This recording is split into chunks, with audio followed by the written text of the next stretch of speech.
अस्सलामुअलैकुम वरहमतुल्लाहि वबरकातुहू।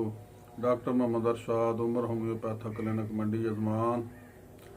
दोस्तों, आज हम एक दवाई के बारे में आपसे बात करेंगे। ये औरतों के अमराज की मखसूस दवा है। इसकी अलामात हैज़ के दिनों में और सन यास में शिद्दत अख्तियार करती हैं। रहम की खराबी इसकी बुनियादी अलामत है और बाकी तमाम अलामात इस खराबी का अक्स हैं।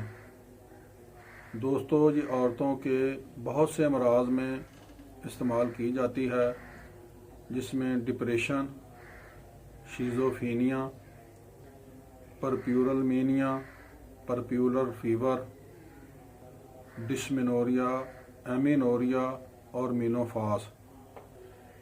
तीसरे, माँ के अबार्शन में, औरतों का बच्चा पैदा होने के बाद मर जाना या मुर्दा बच्चा पैदा होना में, और पूरे जिस्म की दर्दों में कामयाबी से इस्तेमाल की जाती है। तो इंतज़ार कीजिए, मेरी इंशाल्लाह वीडियो आपको जल्द मिलेगी। दुआओं की दरख्वास्त। अस्सलामु अलैकुम वरहमतुल्लाहि वबरकातुहू।